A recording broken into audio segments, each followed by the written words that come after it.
Chief Meteorologist Jeff Castle with 31 Triple Doppler.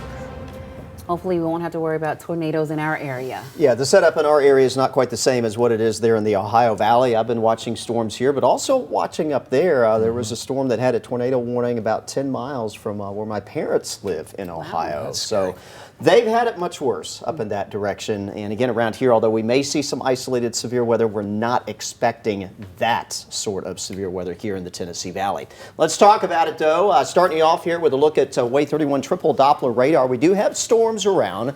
That severe thunderstorm warning that I told you about at the top of the newscast there in Lauderdale County, that was allowed to expire. That storm has weakened, but these are still packing a punch, and they are quite electrical as well. You can kind of see that on the wide view. All the little white symbols here, those are lightning bolts. In particular, northern parts of Limestone County up there into Giles County, southern middle Tennessee, that one is producing a tremendous amount of lightning. In fact, I think we even hear some thunder outside right now. There are some lightning strikes here close to Huntsville, northwest Madison County, but this is certainly the strongest storm.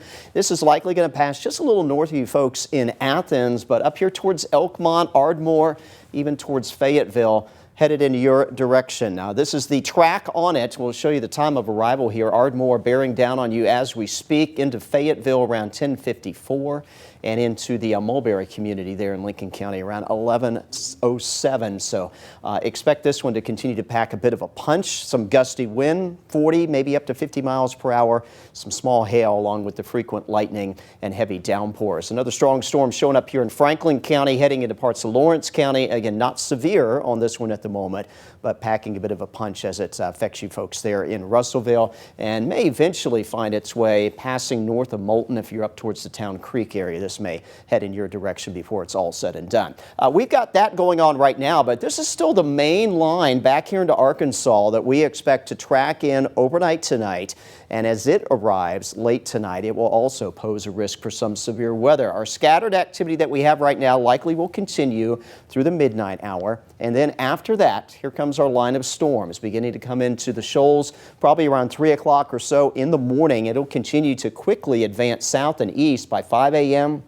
stretching from Fayetteville to Athens, back there towards Russellville, moving through the Huntsville metro area just prior to the big morning rush. By the time we hit 7 o'clock in the morning, leading edge of the storms from Guntersville to Fort Payne back to Coleman still could have some strong storm activity with this, but by 9 o'clock in the morning, that's over with. We will have lingering rain for much of the rest of the morning and even on into your Friday afternoon, but the threat for any additional severe weather will be over and done with at that point. Severe weather potential does continue overnight tonight. It does remain a level 1 risk, so that's why I say we're not expecting what they've had through parts of the Ohio Valley back into the Midwest around here, but some of the storms could pack a punch as they arrive. Wind gust up to 60 miles per hour is the main concern. Probably no large hail, really not set up for that, but maybe some nickel-sized hail in the strongest storms. And although I won't say the tornado risk is 0, the chance looks pretty low, but we'll be watching things closely through the remainder of tonight. I'll stick around a little bit longer. Meteorologist Grace Anello and meteorologist Amber Kulik will be in monitoring that line of storms late tonight and through the morning commute tomorrow. We do expect, again, a lot of rain and storm activity throughout your Friday. The strongest activity early in the morning and then just kind of rainy into the afternoon hours. Temperatures still be stuck in a range, sitting mostly there middle to upper 60s. Kids at the bus stop in the morning, needless to say, they'll need rain gear. 68 out the door.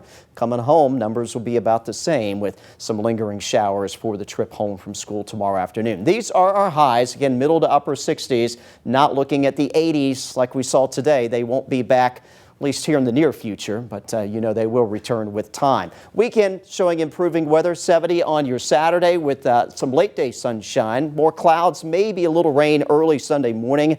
High around 65. We're quiet next week, but turning cooler. We'll be keeping an eye on the potential for a freeze Monday night into Tuesday morning before temperatures recover again later next week. Do want to remind you, though, you can track the storms, get any weather alerts there with the Wave 31 Storm Tracker or weather app overnight tonight. Yes, keep that cell phone handy. And the whole team will be here overnight. Yep. All right, thanks.